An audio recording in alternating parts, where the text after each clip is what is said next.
বাংলাদেশের বিষয়ে আপনারা কেন যেন এলোমেলো কথা বলছেন? কারণ আপনারা কোনোভাবেই শেখ হাসিনার পতন কামনা করেননি। কারণ আপনাদের স্বার্থ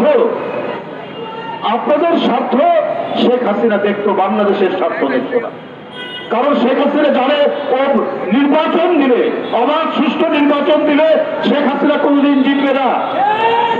তাই সে সবসময় দিল্লির একটা শেল্টার চেয়েছে, দিল্লির একটা আশ্রয় চেয়েছে। এই কারণে তারা যা চেঁচুনি নিজের মুখে বলেছে, আপনাদের মনে আছে না? নিজের মুখে বলেছে ভারতকে আমি যা দিয়েছি আরো মনে রাখবে। তো আপনি কি দিয়েছেন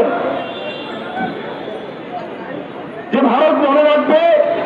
তাতে কি আপনি আমাদের স্বাধীনতা বিক্রি করেছেন না সার্বভৌমত্ব বিক্রি করেছে? এইটা আপনি বলেননি, কিন্তু এখন আমরা টের পাচ্ছি যে আপনি অনেক কিছুই শিখে তাদের কাছে বিক্রি করেছেন। এই কারণেই আজকে ভারতের নীতি নির্ধারকরা, কিছু রাজনৈতিক দল অত্যন্ত অস্থির হয়ে গেছে শেখ হাসিনার জন্য। শেখ হাসিনার কীর্তি বর্ণনা করলে সারাদিন লাগবে। কোন সেক্টরে বলবো? চিকিৎসা সেক্টর, শিক্ষা সেক্টর, অর্থনৈতিক সেক্টর, মানে উনি এবং উনার 14 পুরুষ পরবর্তী প্রজন্ম যাতে সুখে শান্তিতে প্রাসাদের মধ্যে ঝাড়বাতির আলোয় বসবাস করতে পারে।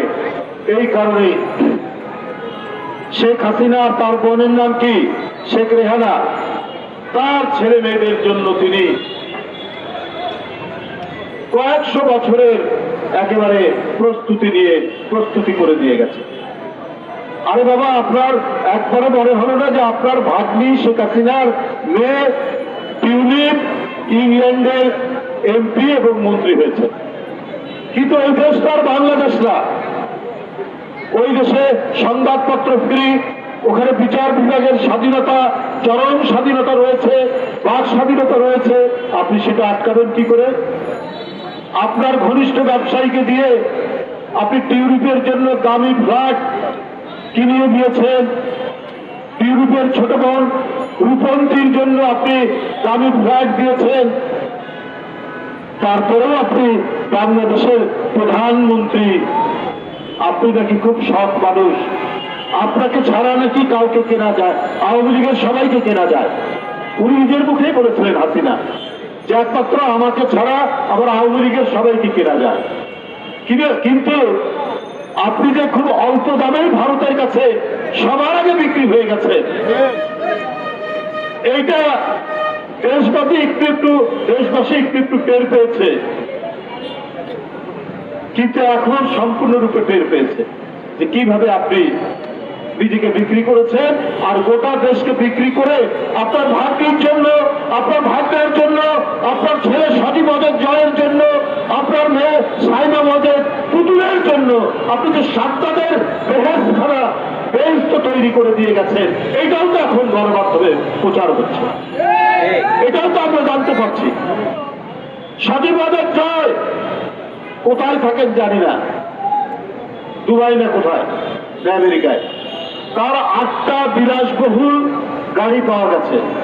একটা হ্যাঁ, 8টা বিলাসবহুল গাড়ি, মানে যে সে গাড়ি না, একটার দাম 20-25 কোটি টাকা দাম। তো আপনার ছেলে কি করত? সজীবাদের জয় আপনার শুনেছেন?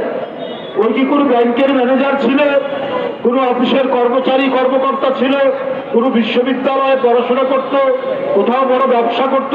আমরা তো শুনিনি। তাহলে এত বিলাসবহুল গাড়ি, এত দামি গাড়ি কোথেকে আসলো?